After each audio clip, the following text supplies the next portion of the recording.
All right, we're live. سلام عرض میکنم خدمت دوستان عزیز. خیلی خوش اومدید. وبینار ما تا چند دقیقه دیگه شروع میشه. All right, there's quite a few of us already. Hello to the ones that joined. We're going to start shortly. Okay, Anton, let's get started. All right. خیلی خوب. من اسکرینم رو مجدد شیر کنم. شیر.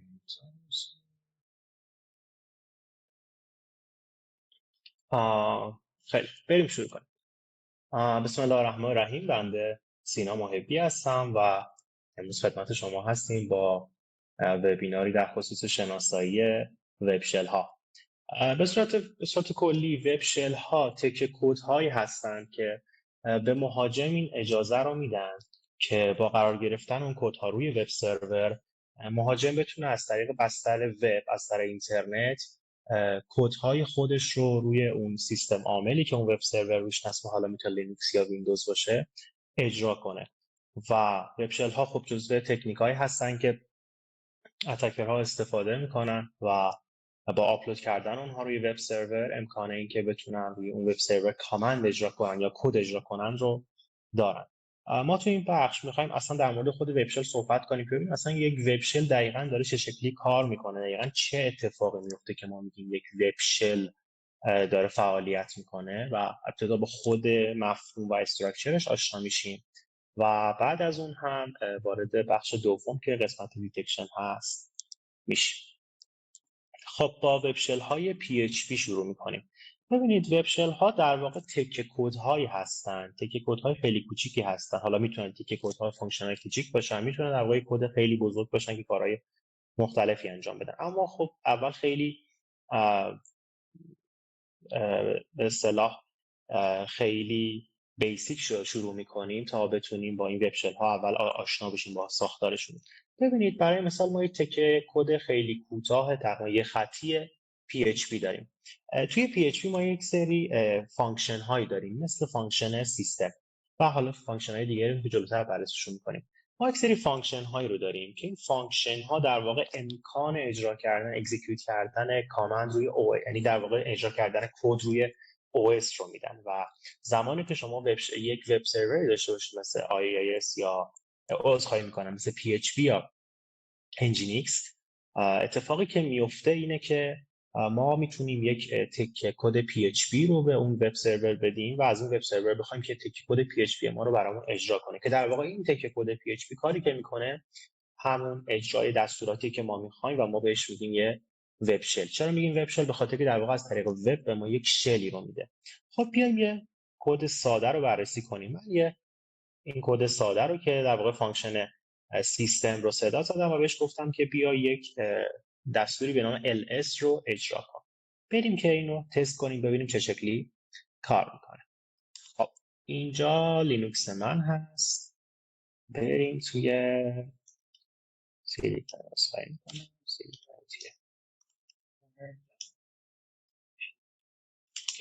خب ما اینجا یک فایل ساده داریم به نام shell.php. ما کافیه که همین کدمون رو که یه ls ساده است رو داخل این تیکه، داخل این فایل قرار بدیم و اون رو ذخیره کنیم. خب بریم که وب شلمون رو صدا بزنیم. من فقط کافیه که توی اصطلاح مرورگرم همون وب شل رو صدا بزنم. ببین اتفاقی که افتاد، این وب شل اومد دستور ls رو با استفاده از اون فانکشنه، یعنی در واقع این تیکه کد اومد با استفاده از دستور فانکشن سیستم دستور ls رو اجرا کرد و عملا لیست دایرکتوری رو تونست انجام بده و من میتونم هر دستوری که بخوام رو اینجا بهش اضافه کنم. خیلی ساده، مثلا میتونم اینجا یه دونه cd نقطه کنم و بهش بگم که بعدش ls کن. خب همینطوری که میبینید دو تا دایرکتوری برگشتم به عقب و ls کردم و در واقع من الان از طریق وب دارم روی اون OS دارم روی اون OS کامند میزنم و خروجیش در قالب وب دارم. فقط این فانکشن سیستم نیست که این کار میکنه. ما فانکشن دیگه مثل exec رو هم داریم. فانکشن exec هم قابلیت این رو داره که بیاد و دستورات رو اجرا کنه. توی کدنویسی های امن خیلی پیشنهاد میشه که از این فانکشن ها کمتر استفاده بشه، یا اگر استفاده میشه جای درستی استفاده بشه، جایی بشه که کاربر نتونه به این فانکشن دستور پاس بده. اگر کاربر موفق بشه به چنین فانکشنی دستور پاس بده، عملاً موفق شده که روی سیستم ما شل اکزیکیوت کنه. خب بریم این یکی فانکشن رو با هم بررسی کنیم. خب کافیه ما فقط اون رو صدا بزنیم. بله، همونطور که می‌بینید دستور هوامای رو برای ما اجرا کرد. بعد از دستور exec ما دستور shell exec رو هم داریم. shell exec هم دقیقا میتونه برای ما همون فانکشنالیتی رو داشته باشه. بریم shell exec رو هم نگاه کنیم چجوری کار میکنه.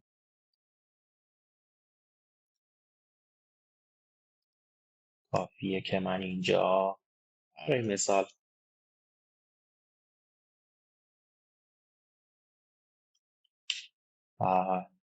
فقط کافیه که اینجا بنویسم cat etc.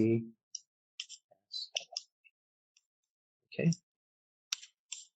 خب الان باید با رفرش کردن صفحه‌مون ما محتویات etc پس تبلیغی رو ببینیم که بله این محتویات etc پس تبلیغی اون لینوکسی است که ما داریم از طریق این فانکشن های PHP دستوراتمون رو روش اجرا میکنیم. فقط اجرا کردن یه دستور ساده نیست. ما حتی میتونیم مثلا این سری اکشن هایی مثل ریورس شل گرفتن رو انجام بدیم. بیاییم ما هم انجامش بدیم. ببینید اینجا رو ما یه وبسایتی داریم به نام refshells. کارش اینه که ریورس شل برای ما جنریت میکنه. خب این آی پی سیستم منه. من میام و یه دونه NC تکه کد NC رو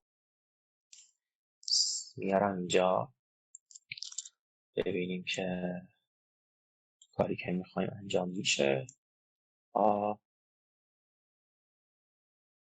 به جای این فانکشن به جای همین شل اکزک. خب به جای این شل اکزک بریم و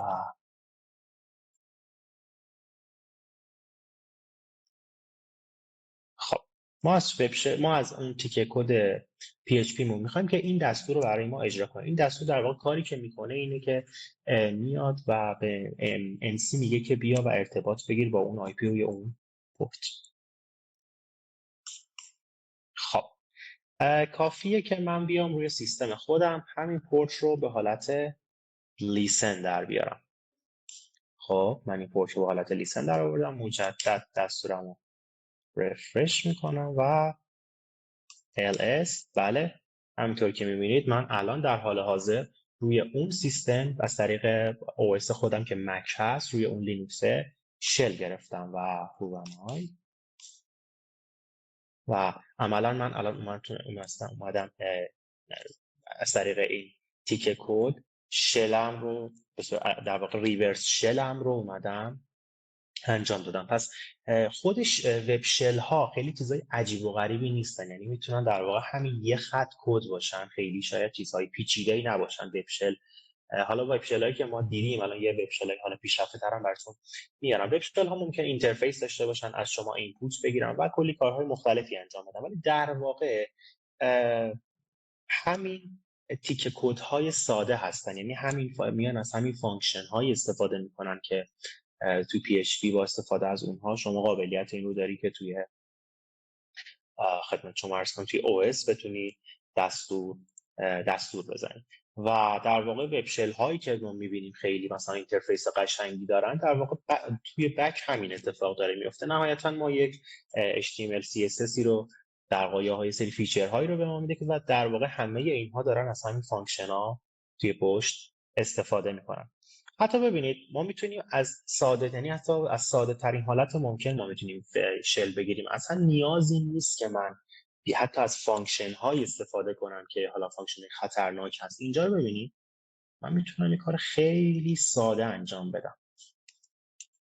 من مجدد فایلمو باز میکنم.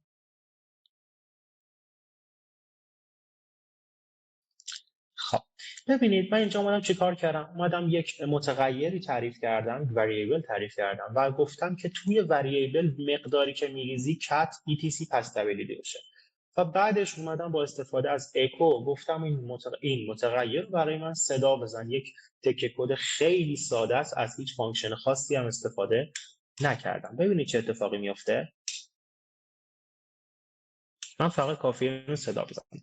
همینطور که می‌بینید من توی این تیکه کد PHP حتی از فانکشنی هم استفاده نکردم که بگیم فانکشن خطرناکی یا فانکشنیه که این امکان رو به ما میده. من فقط از یک تکه کد ساده استفاده کردم، در واقع یک متغیر تعریف کردم، توی متغیر دستوری که میخوام اتفاق بیفته رو ریختم. حالا شما اینجا میتونید هر چیزی رو وارد کنید و در نهایت ما گفتم که تو اکو کن و همین رو برای من اجرا کن و میبینید که ما چقدر ساده میتونیم این کار رو انجام بدیم. حتی ما میتونیم این کار رو یه ذره پیشرفته ترش هم بکنیم.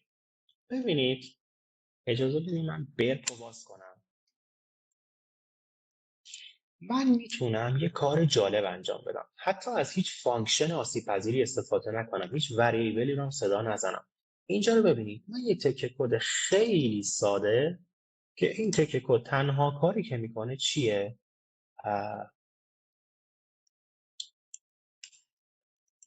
این تکه کد تنها کاری که میکنه اینه که میگه یوزر ایجنت هایی که یعنی ریکوست های HTTP که داره به طرف توی سرور میرسه، ریکوست های HTTP که داره به سمت تو میرسه، تو مقدار یوزر ایجنت اونها رو بخون. خب اینجا رو ببینید، بذارید من همین صفحه رو توی براوزر برق باز کنم.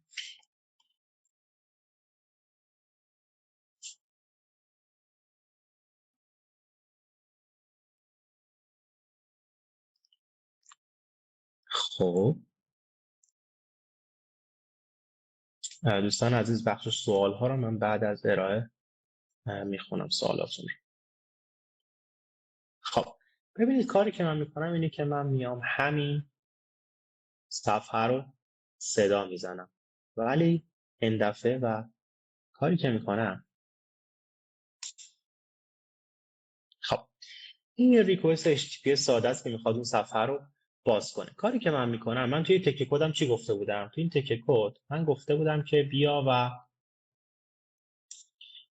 بیا مقدار یوزر ایجنت رو بخون.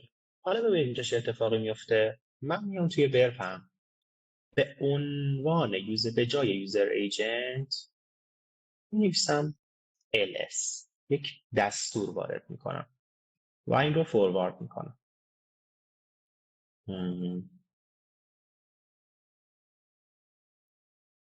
و فکر کنم یه بار دیگه باید انجامش بدم.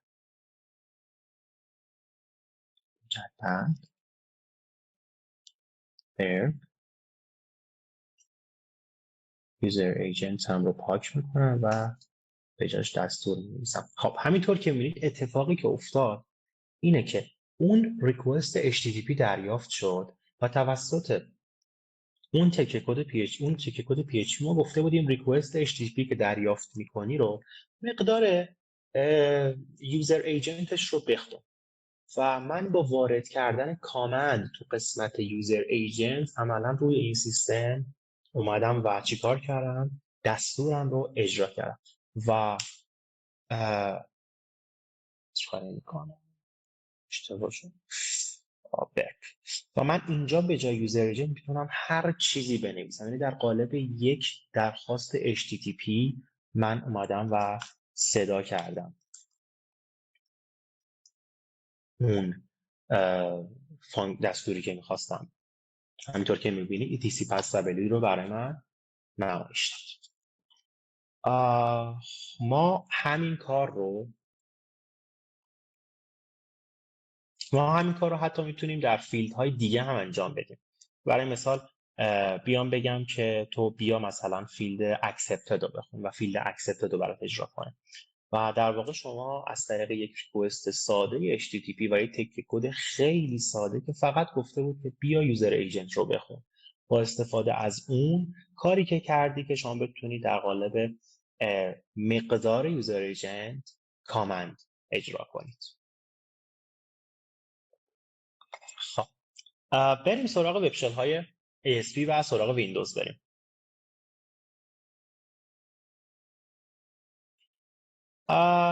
ببینید توی ویندوز هم در واقع اتفاق همون شکلی داره میفته، یه مقدار ساختارش فرق میکنه.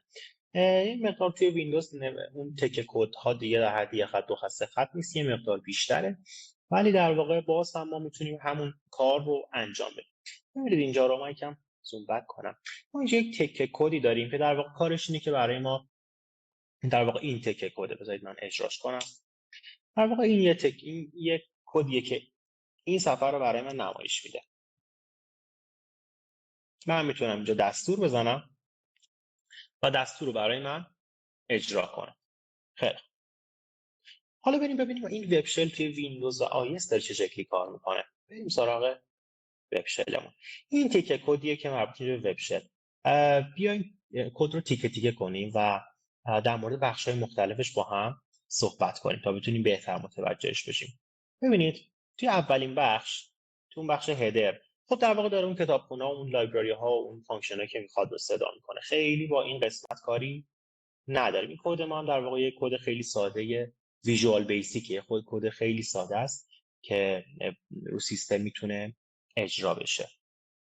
اینجا هم داره میگه که چک کن اون دکمه‌ای که میزنی کار کن و سابمیت کن. فعلا با این یه تیکش کاری نداریم. تو این قسمت مربوط میشه به این تیکه، مربوط به اینجا که میگه بیا آقا ورودی ها رو از کاربر بگیر بریز تو فیلدی به نام کامنت.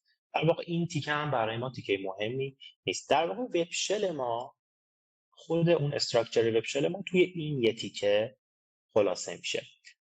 کاری که اتکر انجام داده اینجا یه کد خیلی ساده رو نوشته، یه کد وی هم هست. اومده و گفته که متغیر تعریف کن از نوع پروسس استارتینگ فو، که در واقع پروسس استارتینگ فو یک کلاس در زبان وی بی هست. کاری که انجام میده اینه که یک پروسس رو استارت میکنه. این کلاس یک سری پراپرتی داره که اینجا من براتون کاملا توضیح دادم و الان میایم با هم بررسیش میکنیم. این کلاس یک سری پراپرتی داره که توی اون پراپرتی ها باید اشاره کنه که تو برو برای من چه اگزی رو اجرا کن. توی پراپرتی بعد آرگومنت میگه خب اون آرگومنتی که باید باشه چی؟ در واقع آرگومنت /c یعنی cmd/c، هر چیزی که جلوش باشه، جلوش چیه؟ کامنده. کامند چیه؟ همونی که توی تیک کد بالایی در واقع از کاربر تو ورودی خونده. در واقع کاری که میگه اتکر میگه انجام بده، میگه تو بیا بزن cmd.exe، برو cmd رو صدا کن، یه دونه /c بزن و جلوش بیا دستوری که کاربر نوشته رو بزن، مثلا بزن dir و در واقع خروجی رو به ما نشون بده. و در واقع کد من به صورت کلی همین یه تیکه است. همین یه تیکه قسمت اصلیه که اتکر میاد، در واقع این کد ساده میاد یک پروسس رو استارت میکنه و آرگومنت جلوش وارد میکنه که اون آرگومنت همون چیزیه که من تایپ میکنم. و خدمتشون قسمت بعدش هم که دیگه در واقع اون HTML و اون نمایش کدمون هست. خب بریم خدمت شما عرض کنم که در واقع الان کاری اتفاقی که داره میفته اینه که من اینجا میزنم مثلا who am I. اتفاقی که میفته در واقع نوشته میشه، نوشته‌ای که داره اتفاق میفته اینجوریه cmd.exe/c who am I. در واقع یک همچین چیزی داره روی سیستم تایپ میشه با استفاده از اون فانکشن start process info. ببینید من اینجا execute رو میزنم، برای من اجرا میکنه، میگه که یوزری که همایی کردم گفت تو iOS ورژن، یعنی یوزر iOS هستی. این اتفاقی که در واقع داره میفته. حتی اینجا رو ببینید، من میتونم برم سراغ خود کد، کدی که رو وب سرور منه. ببینید من اینجا یک مقداری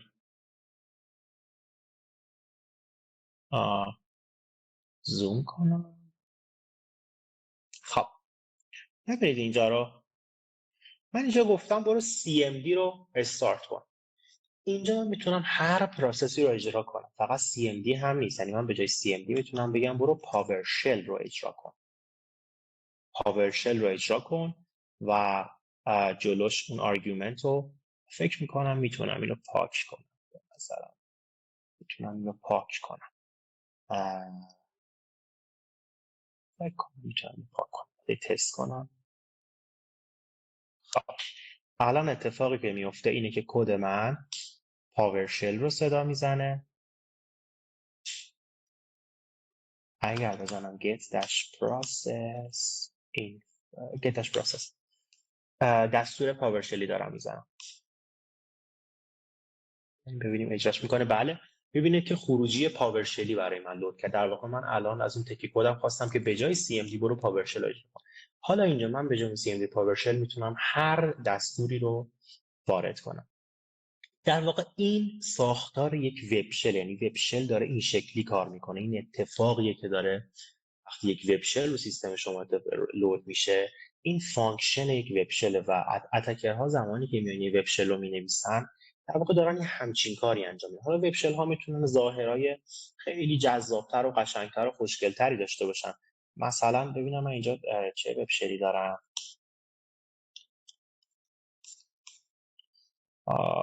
مثلا من یه وب شل دارم این. اجازه بدید یکی از وب شل های معروفه من این صدا بزنم. اوکی.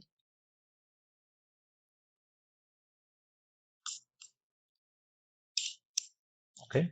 خب ببینید یه وب شلیه که خب یه گرافیک دیزاینی داره، به من اجازه میده که بتونم باهاش اینتراکشن داشته باشم. مثلا اجازه میده که من یه دایرکتوری برگردم عقب، یه دونه دیگه برگردم عقب، یه دونه دیگه مثلا برم توی بکاپس بتونم این فایل رو محتویاتش رو ببینم. به من یک ترمینالی میده که من بتونم کامند بزنم. به من مثلا اجازه میده که وصلم به دیتابیسی، اجازه میده که اینفوی سیستم رو در واقع بتونم ببینم و مثلا پروسس ها رو ببینم. در واقع این وب شل، یعنی این تیم برنامه‌ای که می‌بینیم داره از همون تکه کدهای ساده استفاده میکنه که اومده حالا اینا یه مقدار توسعه یافته، یک دیزاین، یک گرافیکی بهش داده، یک دیزاینی روش انجام شده و در نتیجه این چیزیه که ما می‌بینیم. پس در واقع وب شل ها تیکه کدهای خیلی ساده‌ای هستن، فانکشن هایی هستن که خدمت شما عرض کنم که اجازه میدن به اتکر که بیان و با وارد کردن اون دستور OS، دستور که OS هست از طریق وب این فانکشن ها توی حالا ASP، PHP، JSP بیان این فانکشن ها به سیستم عامل یک آرگومان رو پاس بدن و اون آرگومان در واقع اون دستوریه که ما میخوایم وارد شه و خروجی رو در قالب این صفحه وب به ما نمایش میده. خب این بخش ارائه بنده بود که در مورد وب شل ها در خدمتتون بودم. اگر سوالی دارید من در خدمتتون هستم و اگر سوالی نیست بریم به قسمت آنتون. من قسمت پوزیشن رو بررسی کنم. اوکی. خب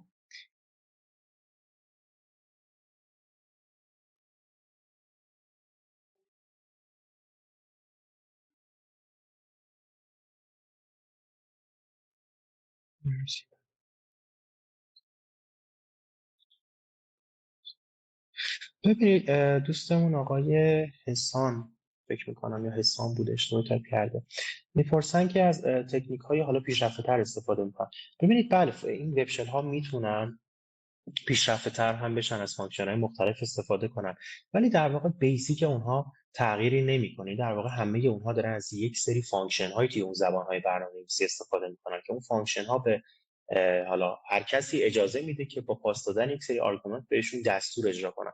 در واقع فانکشن این وب شل ها پیشرفته تر که میشن قابلیت های مختلفشون اضافه میشه، آپلیکیشن های مختلفشون اعمال میشه، ولی در واقع بک‌گراند همشون استفاده از یک چنین فانکشن هایی هست. دیتکت گوست وب شل با استفاده از ویرچوال دایرکتوری. نمیدونم منظورتون چیه. دیدی گوست وب شل که میدونم کدومه، منظورتون فکر میکنم وب شل چیزا میگید، آقای سروش دلیلی رو میگید، ولی نمیدونم ویژوال دایرکتوری منظورتون چیه.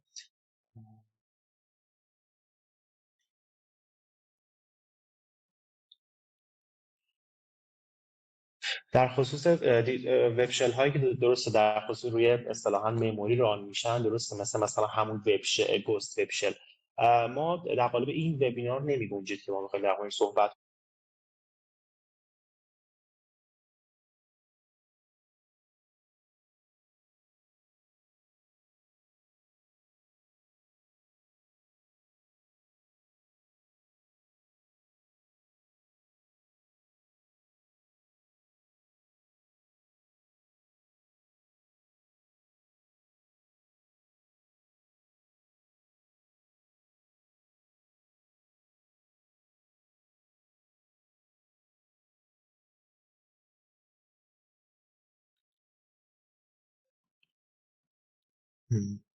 دوستان من یه قطع و وصل شدم. الان صدای بنده رو دارید؟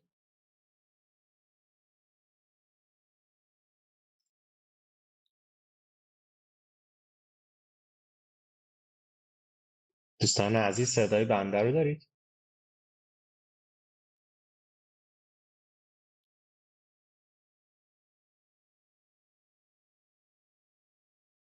صدای بنده رو دارید پس. اوکی، من یه قطع و وصل شدم. برگردم اسفند کنم. در خصوص وب شل هایی که رو مموری روی مموری اجرا میشن هم، بله، ما سعی میکنیم در قالب یک حالا وبینار یا ویدئویی دیگه در مورد اونها در خدمت شما باشیم. یه بار دیگه قسمت سوالات رو بخونم تا بریم سراغ آقای آنتون.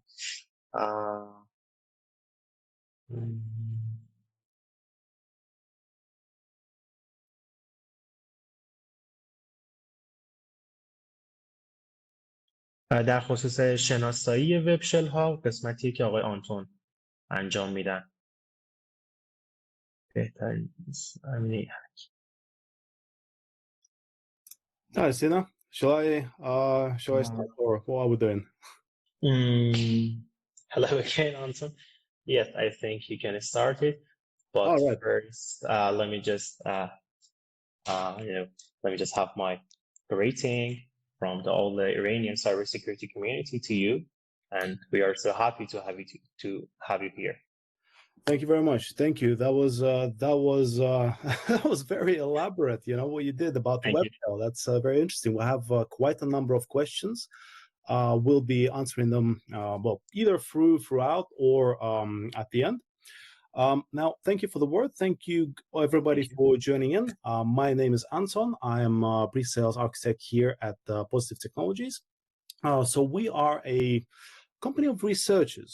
Let me do a quick sort of demo of the screen, and go over a quick presentation. Now, I promise the PowerPoint isn't going to be long. So just a couple of things about our company. We've been on the market for just over 20 years. We have, just over 2,000 people now.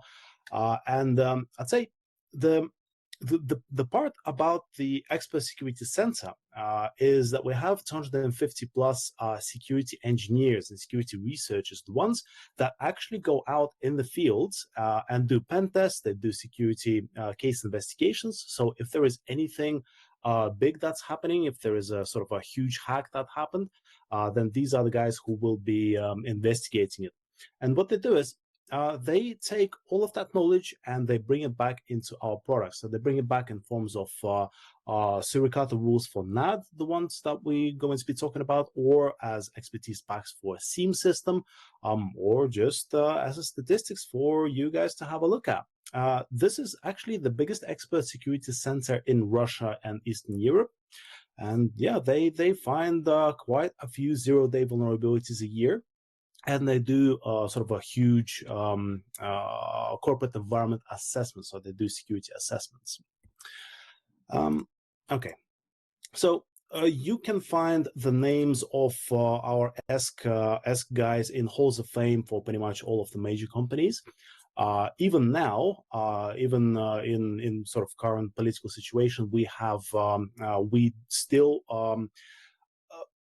responsibly submit everything that we find. So if there are vulnerabilities in, let's say, Apple iOS or Mac OS, or like in the website itself, then we'll responsibly submit it. All right. Okay, so brand recognition, we are #1 on the Russian market. We sort of de facto, if the company requires any of the security, they go to, well, basically us.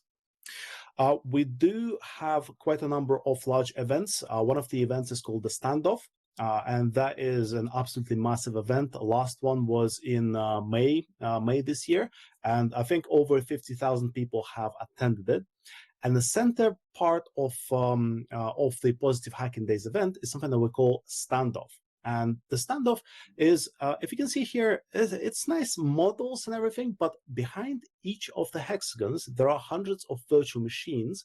And if it's an industrial hexagon, basically industrial part, then we actually have the controllers. So the controllers that, for example, the Siemens controller that was involved in a Stuxnet virus attack quite a while ago. I know some of you guys may remember it, but yeah, we do have the actual controllers. And the teams of hackers, teams of Reds, they're invited from all around the world. And what they do is they trigger something that we call an intolerable or critical events for each of the hexagons, for each of the industries that we simulating. All right, so that's quite a fun event.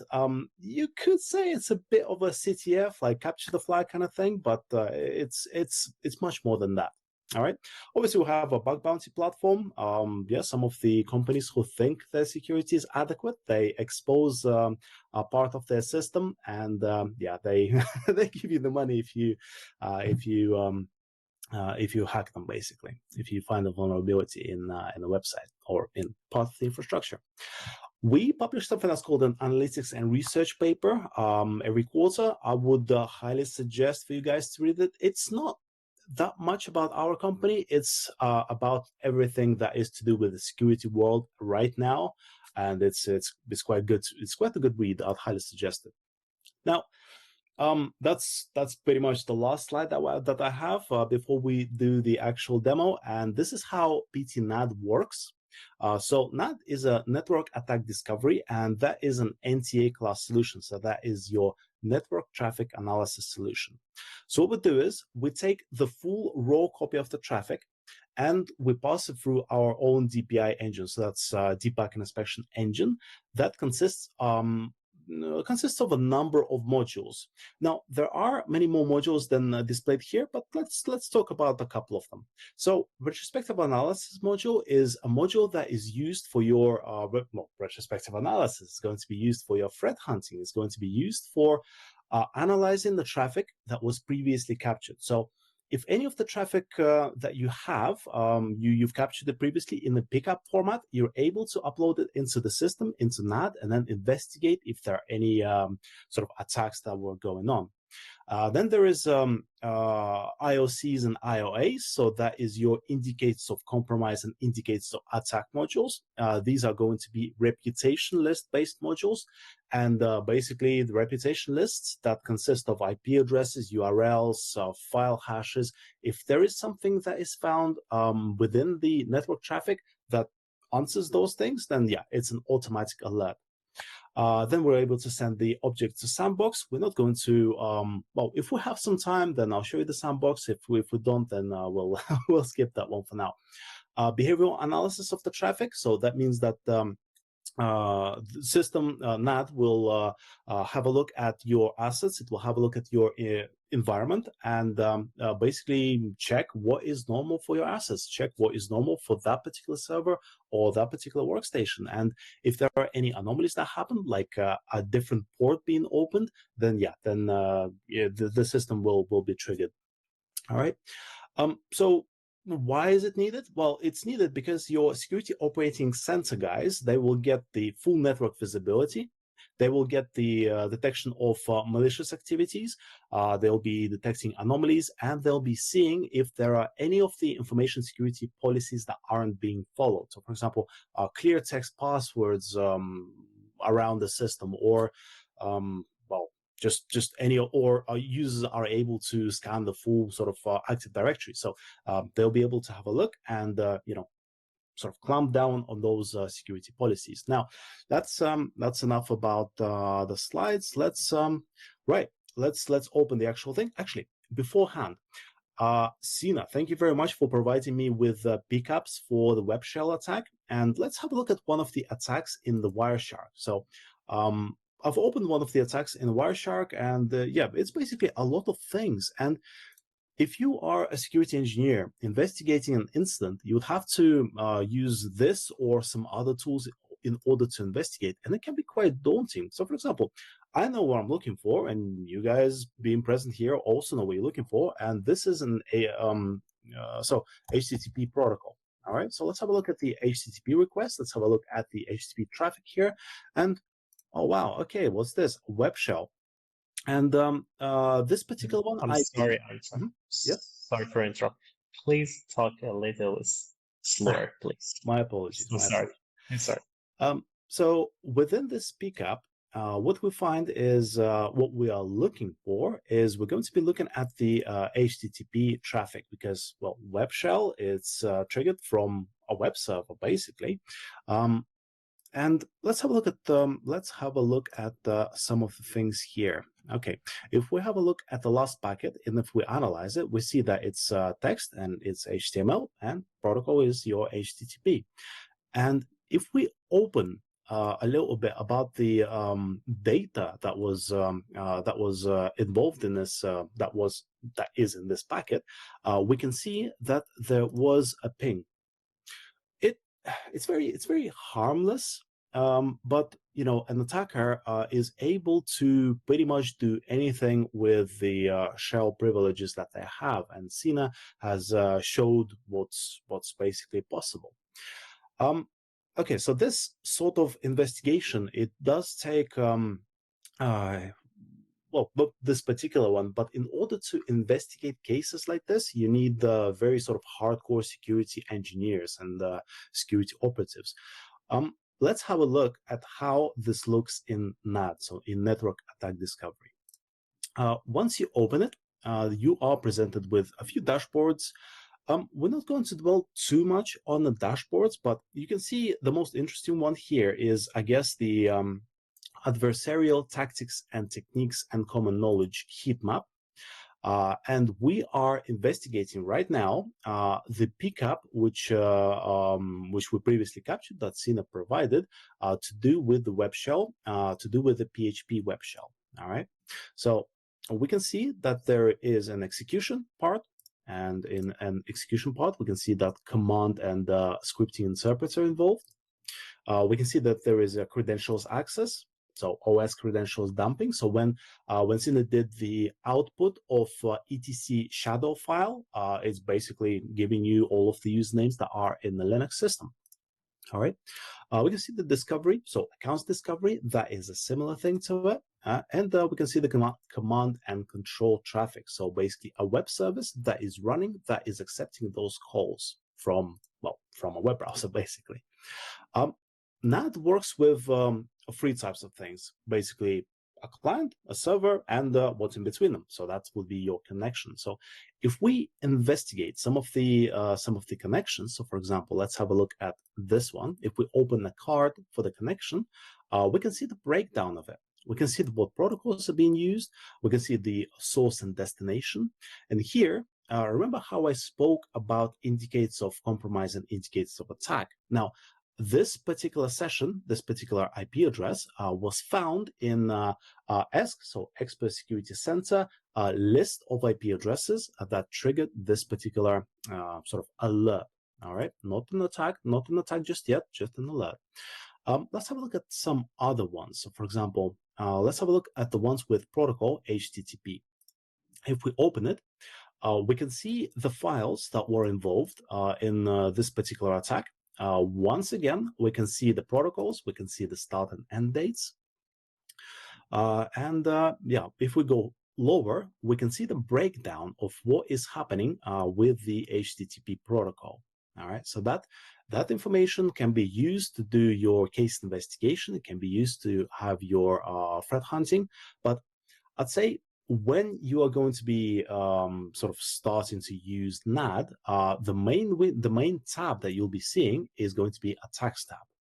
And Attacks tab is basically confirmed attacks. These will be triggered either by the rules or by indicators of compromise or by anomalies. But here we can see specifically the web shell attacks. All right. So if we open any of them, let's open this one. I mean, they're all similar. And here we saw that an etc shadow was found in HTTP file. Sorry, in the request.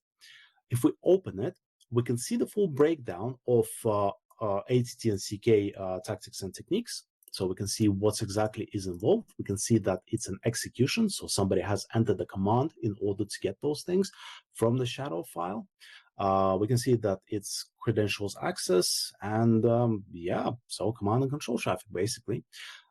We can see the attacking host and who was attacked. And we can also see the full description of what is going on here. So we can see the description and also the recommendations of how you would deal with it, basically. And comparing this attack, this alarm, this alert for an attack to, let's say, your Wireshark investigation, it's far more simple. It's really sort of elaborate, but at the same time, it's quite simple to detect. We can see the rule. The rule itself is written in Suricata 5 syntax, but please don't think that we based it on Suricata. We've based, this is our sort of development, developed in-house. We just had to use some sort of a language in order for our clients and for us to easily write those rules. We can see the payload. And the payload is going to be once again used by the SOC operatives in order to investigate further. And, it doesn't really tell you that much right now, but you can see a few things here that might catch your attention here.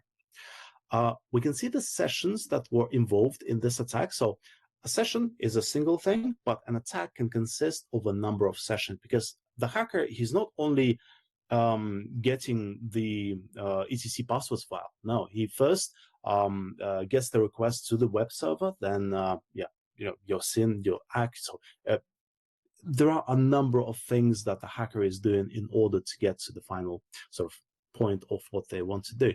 And once again, we can see the breakdown of your HTTP protocol. And yeah, that's how the system identifies it. We can copy this link to this particular attack and pass it to a SOC operative to investigate further. We can download the files from here. So if you want to have a look at the inside of this webshell.php file, you can have a look. By the way, remember I mentioned the sandbox. You can also send it to a sandbox or check if there was already an analysis, behavioral analysis of the file within the sandbox. But since it's a simple PHP file, it's not going to be marked as a virus pretty much by an antivirus system. All right. We can create an instance in a SIEM system, so be it our own SIEM system like PT Max Patrol, or I don't know, something like Splunk, for example, or any other system that accepts webhooks or syslog. Then you're able to create the instance. We're able to go and view the rule in more detail, and we'll go into that just in a little bit. And obviously, we can mark it as a false positive because all of the systems, they do have false positives. However, NAD really does have very little of them. All right, so that's that.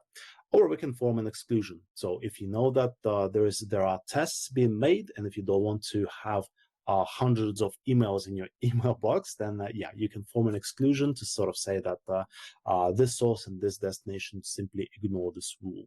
All right. Storage spaces. Storage spaces is for your retrospective analysis, and right now we are looking at the storage space called, let's have a look, I forgot how it's called. Okay, it's WSPHP. So web shell PHP. That's something that we just created, so that we've simply uploaded the PCAP with the captured traffic here. Let's have a look at the Windows part. So this is to do with the with the Linux part and your PHP. Let's have a look at the ASPX. So if we have a look, I think it should be this one. If not, then we'll simply upload the file. And as you can see that for the last 24 hours there was nothing, but we can do a retrospective analysis for the December 18th. And let's have a look. We can see a number of sessions here. And let's have a look if this was a correct PCAP file. Yes, this was a correct PCAP file. And we can see that, so the test was on the web server on your standard IIS, so Internet Information Services, I think it's called in Windows. There was an ASPX file that the hacker was accessing, that I was accessing, okay, and running a few commands. So a few commands were the dir, so list of the directories that you were currently in, a ping tool, and we had a look at the ping command here in our Wireshark, and of course a who am I. So they got to know who they are if they need to do some privilege escalation later. And let's open one of them. So once we open it, we can see that the rule was developed by PT Security, so that's by our guys. We can see once again the attacking and attacked hosts, and we can see the hex dump of it. We can also see a number of files that were in this particular attack, and yes, we can download them. We can have a look what's going on with them, and some more breakdown of the HTTP protocol. Now, this should be enough in order to know that, all right, look, the hacker has been in your system. You have the web shell running on your web server. Basically, no further investigation is required because you have those things already inside. Now, what's also to mention here is that NAD, it accepts live traffic. So these are the pickup files, fair enough for retrospective analysis, but when you deploy the system in a live environment or as a proof of concept or as a pilot, you'd be able to configure a span port or a VTAP or a tap device, let's say, in order to capture the full traffic.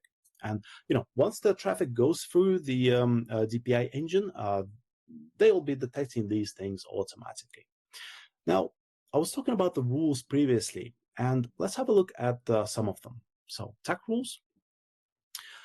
At the bottom left, you can see that there are just over 57,000 rules. These are all sort of rules that were found in the fields. And if we select a vendor to be Positive Technology, so PT Security, we can see that our guys have written just over 8,000 rules, and these were the rules that they've seen in the fields. These were the rules that they've seen in tactics and techniques for, well, basically anything, any of their case investigations. I believe there was a question in chat. Sina, if you help me out with this, OW, what was it? What was the technique that there was the question for? Let's have a look. Let me find it myself.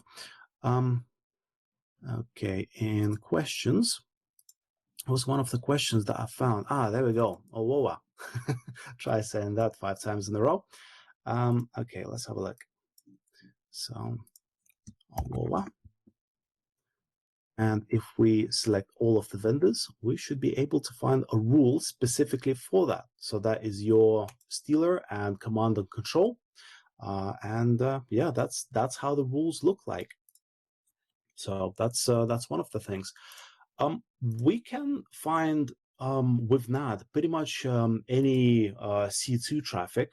So let's say if somebody's using Sliver, for example, or there are quite a number of rules like that, or let's say a Cobalt Strike. Environment, then yeah, we're able to detect those things, yeah, that's how the attacks are normally found. What else is there? Sina, what do you think? What else can I show? Yes. I guess that's pretty much it from my side. This is how you'd normally sort of investigate the attacks. And if we go back to the to the live capture of the traffic of the system, we're able to see a number of things. Also, if you're wondering at how many tactics and techniques our products cover, you can simply go to Mitre on our website, and you can select NAD and see what tactics and techniques are covered by our product. Apologies for the screen resolution, but there is quite a lot of information here. Yeah, so that's that. Apart from NAD, we also do have just over 20 other products, yeah. They sort of, if we see that the 76% coverage of the whole matrix, well, the other products cover the rest, basically. All right, so that is it on my part. Okay, let's have a look at some of the questions, shall we? Right. About the web shell hunting, we've answered that one. Let's have a look. Number of reports discussing a fourth-party collection and piggybacking. Well, if you want to develop something that you don't want to be piggybacked, protected, so put the password for it. That's a simple answer. I mean, in all seriousness, though, this is the web shell. It's quite ancient, really. It's quite an old thing. So, yeah. Hang on a second. Maybe some other questions. No, maybe not.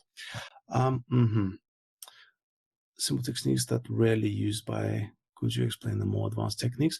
Sina, I guess that's for you in order to explain the more advanced tactics and techniques. I'm more on detecting things, not on creating things, unfortunately. I mean, my background is mostly with virtualization and hardware. I did do an OSCP course quite a while ago, but yeah, I went as far as Metasploit, and that's about it, to be honest. About detecting advanced web shells. Let me explain it in فارسی. ببینید ما توی این وبینار تلاش داشتیم که بر اساس ترافیک شبکه اکتیویتی وب شل ها رو دیتکت کنیم. از یک لولی به بعد وب شل ها با استفاده از حالا اون فانکشنالیتی که دارن انجام میدن، API کال هایی که دارن صدا میزنن، ما باید بریم سراغ لاگ های مثل سیسمان و لاگ های ویندوز و بر اساس اکشن هایی که دارن انجام میدن یا بر اساس به صورت کلی اصلا دیتکت خیلی کلی در مورد وب شل ها هست، اینی که در واقع یوزر IIS حالا تو ویندوز یا تو لینوکس هم با خدمت شما عرض کنم که با آدیت دی ما میتونیم لاگ ها رو داشته باشیم. در واقع اتفاقی که میفته اینه که یوزر وب سرور داره کامند ها رو اجرا میکنه و دقیقاً ما توی سیسمان روی همین سیستم بذارید ببینم رو سیستم من سیسمان دارم. یه لحظه من اجازه بدید، من مطمئن نیستم. اگر سیسمان رو داشته باشم میتونم بهتون نشون بدم که دقیقاً توی سیسمان داره چه اتفاقی میفته. چند لحظه من اجازه بدید.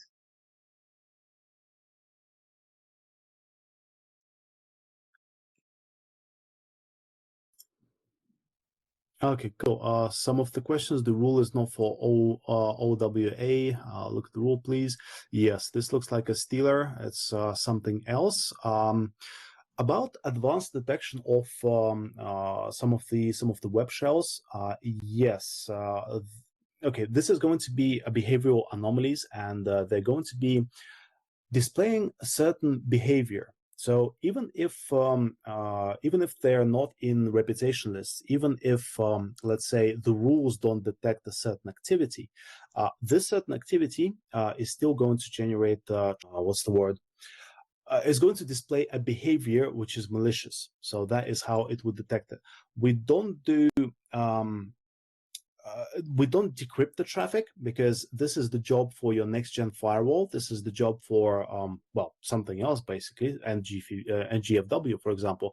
But we're able to detect the command and control traffic within tunnels, so within SSH traffic. So we're able to see if it's command and control traffic in SSH, or we're able to detect if it's large files being transferred via SCP. one of the other questions was, is your detection based on keywords or behaviors, activities? Both. So there are a number of mechanisms that NAD would be able to see attacks. All right. By the way, current version is version 11.1. In version 12, there'll also be a artificial intelligence module that will be looking at the behavioral analysis of the users. So, for instance, I've forgotten to show you something. Actually, let me just share my screen real quick. Sorry, okay. I'll give you the control back in just a second. Thank So, what I've forgotten to show you is the asset management part of the system. Basically, anything that is generating the traffic within the network will end up here as an asset, basically. All right. So we can see. Let's open one of them. Let's open, for example, this asset card. We're able to see that okay, it's in a home network. It's IP address, obviously, and its role, which is going to be detected automatically. And if there is an activity that is going to be happening on this particular host, which isn't to do with the DNS, for example, it will be detected as an anomaly. Let's open another one. Let's open this one, for example. So we're able to see that this is it has a number of groups assigned to it. Some of the groups are dynamic, some of the groups are static, so you statically assign them. But we're also able to see that there is a file service detected automatically and incoming traffic. So we can see that all of these ports are the incoming traffic for this particular asset. Was it triggering an alarm or an attack? I don't know, maybe, but we're able to do some threat hunting around it. All right. Let's have a look at some of the other ones. I really want to find a domain controller of a sort. Okay, actually, let's have a look at this one. Okay. On this particular IP address, when it was generating the traffic, automatically detected were the DNS services, the file server, your standard LDAP kind of thing, and your directory service. Okay. And you can see all of these incoming logins. Now, for the artificial intelligence module, it will be used later in order to walk through with the user what they're accessing, how they're accessing, why, at what time, and there'll be correlation rules in order to detect those things if it's some malicious activity that's going on. All right. So that's one thing to know. All right, Sina, take over. Okay.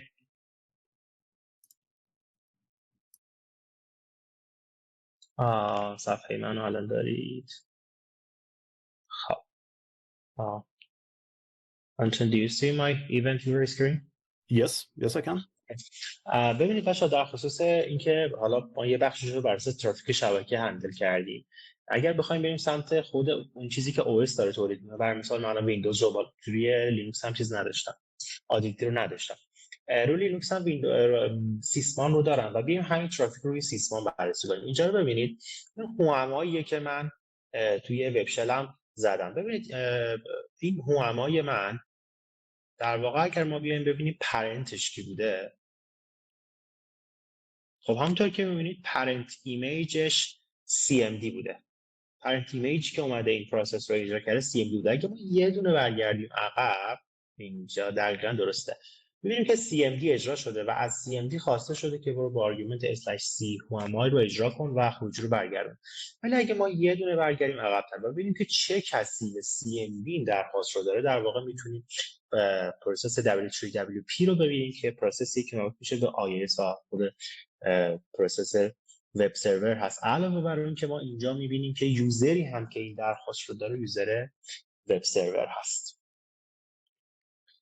این هم در خصوص حالا اون سیسمان که میتونیم چطوری سیسمان بتونیم اکتیویتی های وب شل ها رو مشاهده کنیم.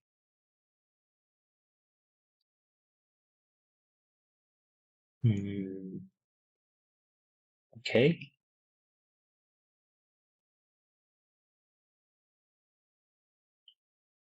So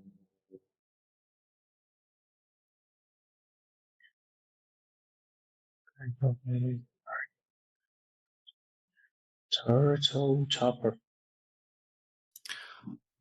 Guys, don't worry. We'll be looking at the questions. Definitely, we'll be looking at all of the questions. We're not going to skip them. Until someone wanted to know, is there turtle chopper? I don't know. It's kind of Turtle chopper. Okay, there are a number of rules that we are seeing. Hang on, let's start sharing and have a look at here. So Turtle, I'm not sure what the exact Turtle chopper is, but you know, it might be related to some of those basically.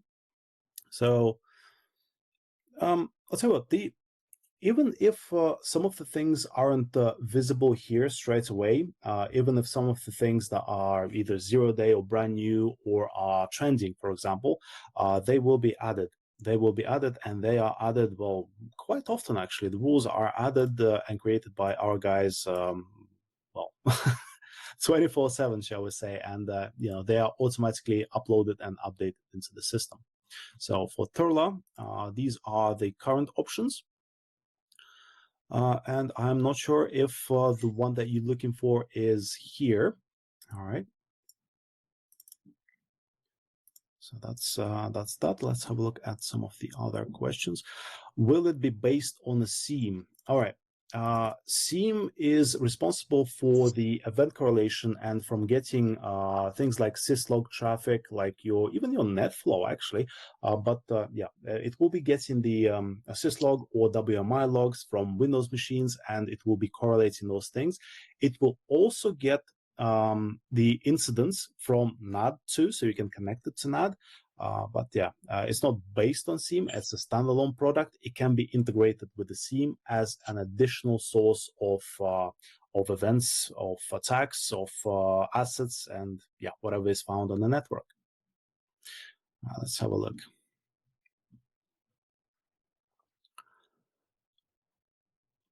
In recent reports, covered web shell.net will read only web paths. How does this work? I think that's if any of the questions we're not able to answer right at this stage, we'll make sure to make a summary and get back to you on those. Right.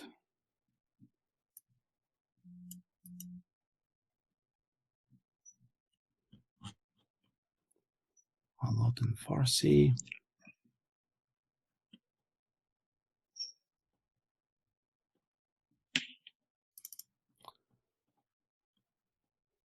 Sina, I'm not entirely sure which questions you've answered in Farsi, so help. for the Farsi one. Actually, there is no question in Farsi. Okay, what's your specific advanced rules for the web shells? We can't just rely on the name. Of course not. It's not going to look at the name. It's not going to look at the file like a shell.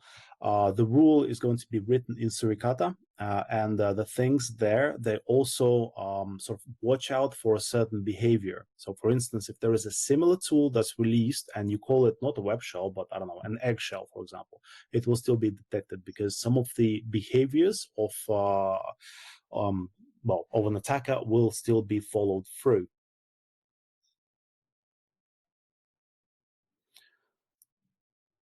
Regarding an OPSEC safe usage of web shells, do you have any suggestions, tricks?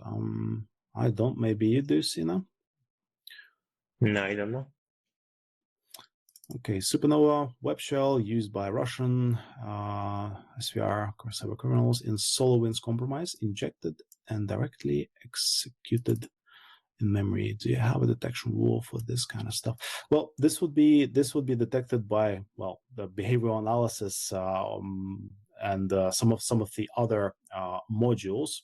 I'm pretty sure. Let me have a look at the specific Supernova. By the way, our Expert Security Center, they do watch out for an APT, so advanced persistent threats. They do look at those groups, they follow them, and they attempt to basically document things. Yes, there are rules out of the box available for Supernova. So if we have a look, and once again, of course, it's not dependent on the name itself, but yeah, okay, Solargate. So it's It's an elaborate thing with patterns that is going to trigger this particular attack. All right, so there are rules for this sort of thing.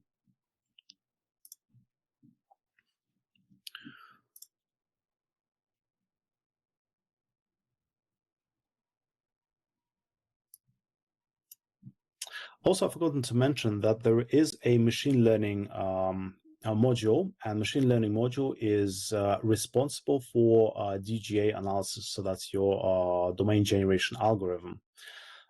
Some of the things will be detecting this way.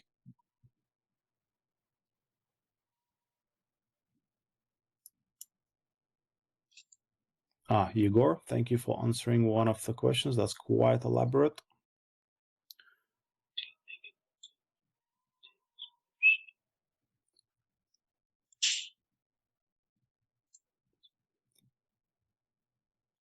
Sina, I think this one is for you. Can you explain that pipe in W3WP command?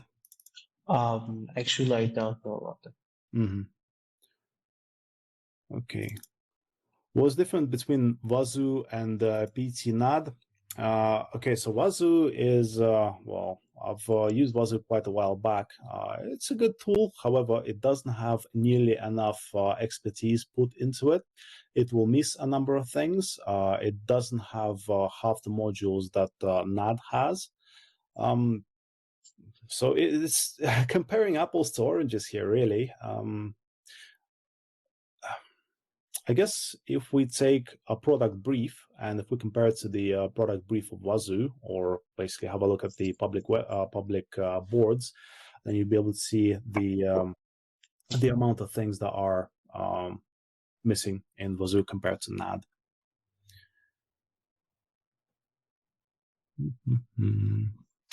Yeah, we're definitely not talking about offense. We do case investigations, we do protection, we do, well, we're the white hats basically. Right. As for the free trial, yes, you're able to get free trial and deploy the system and test it out. Basically, if you want to compare it to certain things, we don't really go with the way of the battle cards. All right. Some of the companies they do like to get the battle card and say, our products does these things, the other products does these things. You can write anything on the paper. If you truly want to compare, what you do is you deploy the system in your environment. You deploy the other system also in your environment side by side, and get the third-party hackers or pen testers to basically test things out and have a look at what things are going to be noticed by NAD and the other system. And that's actually a proper way how you'd compare these things. Let's have a look.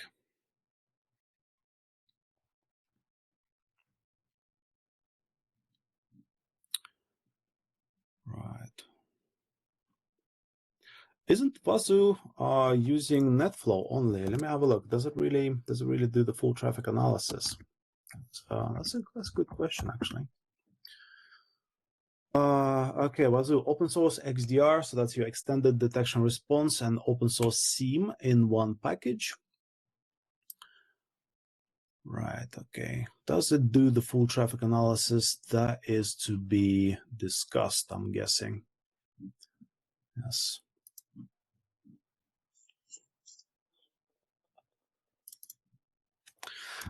About the devil shell, there are thousands upon thousands of those web shells, so it's difficult to say what we're thinking about any particular one. And fortunately, I'm not seeing the rule for the devil's web shell, which is annoying, but I'm pretty sure the behavior will be similar to any other web shell and to detect it.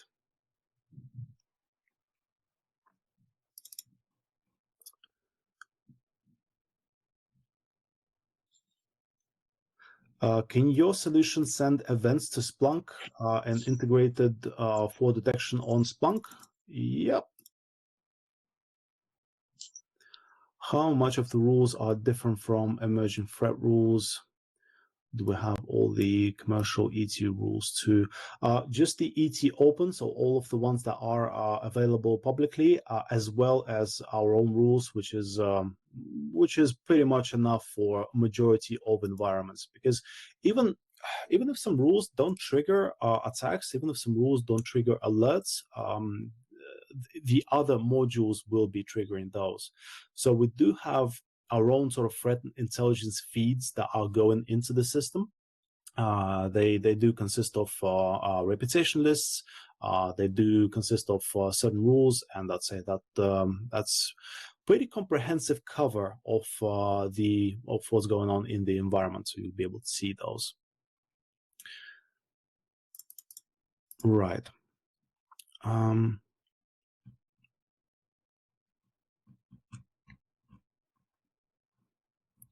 Lots of questions.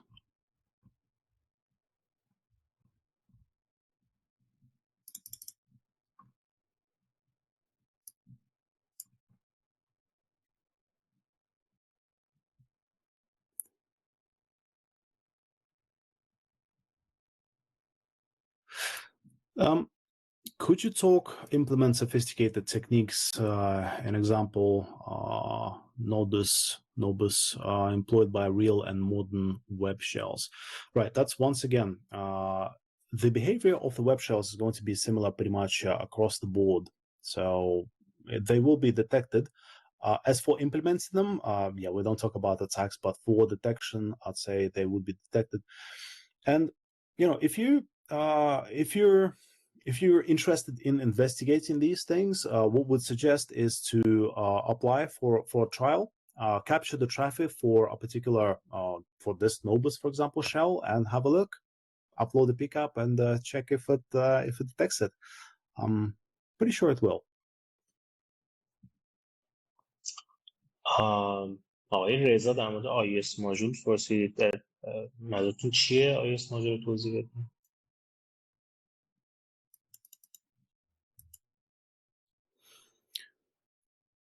Yeah, these are very simple techniques that are rarely used by threat actors as well. This webinar is basically to give an overview on web shell. As for the more complicated ones, the system will be able to detect those. And yeah.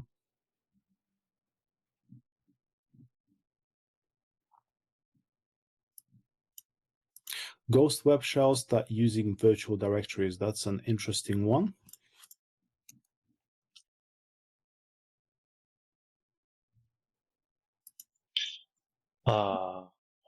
این نسل جدید وب شل که میفهمیم از اون چیه؟ به من توضیح میدید؟ IS ماژول اسم وب شله، من اطلاع ندارم.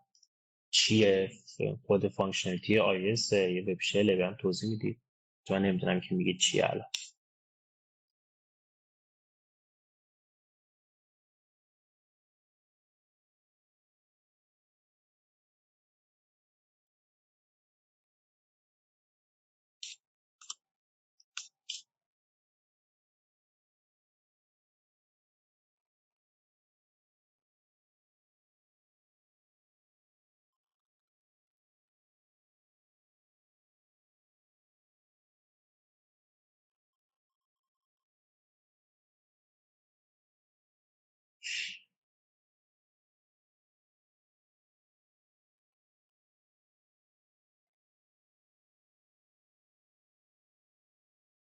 این IS ماژول رو من در موردش اطلاعی ندارم متاسفانه. Okay, you can go. We can see lots of commands with system, and the user can't just be system user. Could you clarify that question, Hussein?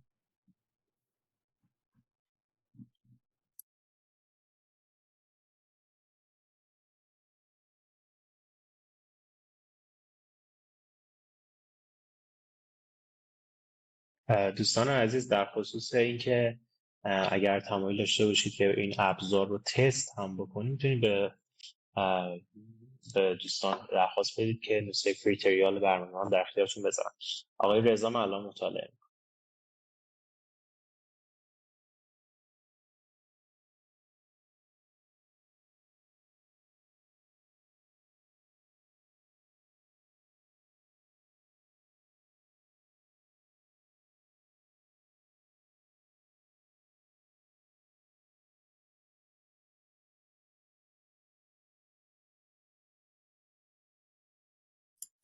By the way, just to mention, if you have any other threat intelligence feeds, you're able to implement those. So you're able to write your own rules, for example. You're able to add them up if you have the commercial ones.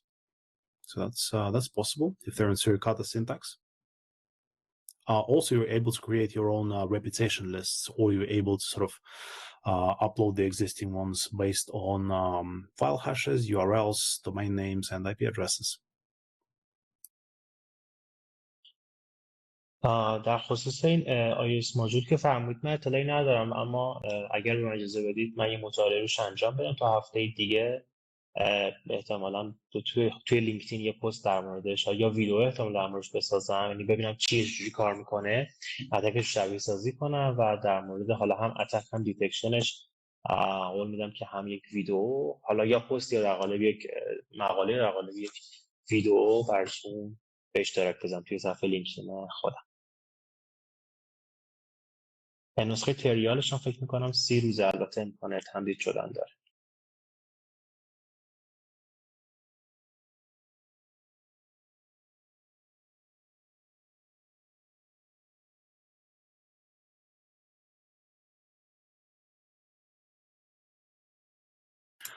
Right, okay, thanks for the reply. Do we lose some functionality if we try to do detection based on logs sent to Splunk? Now, no, you don't, because the events that are going to be found and the security incidents that are going to be found in NAD, they will be sent to Splunk. So Splunk will receive not the raw traffic, not the analyzed traffic, but the actual alerts and alarms. So basically, the NAD will be responsible for the detection, and then it will send it to an incident management system, and you'll see that as an incident there.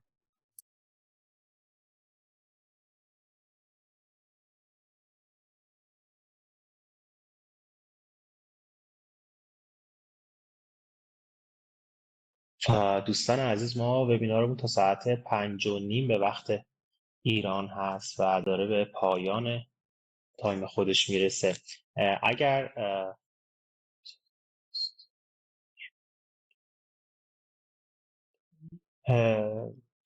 در خصوص درخواست من برای شما لینکی رو میذارم که بتونید درخواست بدید. خدمت شما عرض کنم که ما وبینارمون رو به پایان هست و دوستان میتونن سوالهاشون رو حالا هم برای بنده، من ایمیلم براتون مینویسم، اجازه بدید خدمتتون ایمیل رو مینویسم و صفحه لینکدین بنده هم فکر میکنم دوستان داشته باشن و خدمت شما عرض کنم که اگر سوالی دیگه بود در خصوص مباحثی که مطرح شد اونجا بپرسید، من قول میدم بهتون پاسخ بدم. و من الان Igor, are you here with us? Igor?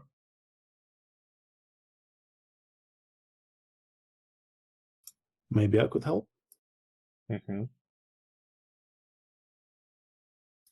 Actually, until they wanted to know how they can, ask for a free trial. All right, cool. I just sent the link in chat.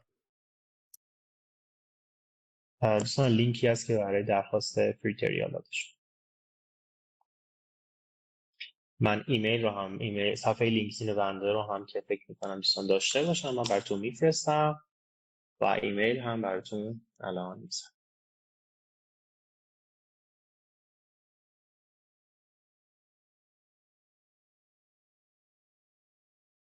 There are also a number of ways that you can test this product. So if you want to deploy it within your infrastructure, then yeah, sure, follow the link.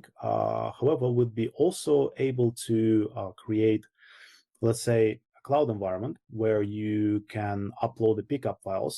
And unfortunately, in that way, you're not going to be able to see your own traffic, which is in your own network, but still something. So you're able to click around the environment, have a look at the rules, have a look at how the system works.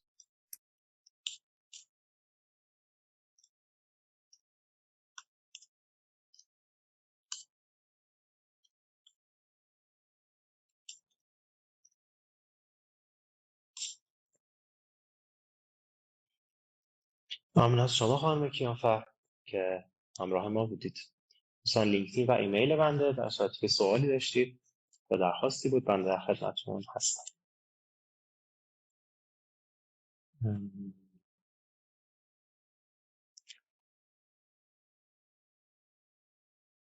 خب دوستان عزیز، اگر سوالی نیست ما به پایان وبینارمون رسیدیم. 1 دقیقه صبر می‌کنیم. اگر دوستان سوالی دارن ما در خدمتشون هستیم. در غیر این صورت خیلی خوشحال شدیم که امروز شما رو داشتیم. لطفاً به بزرگی خودتون کمیکاستی وبینار ما رو فکر می‌کنم باتری هم رفت.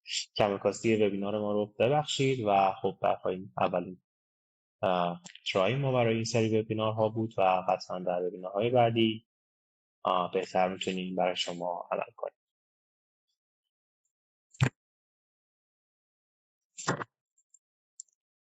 Can you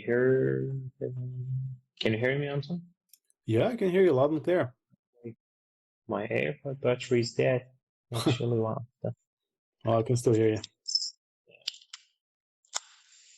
Okay, let's go for the question part. General.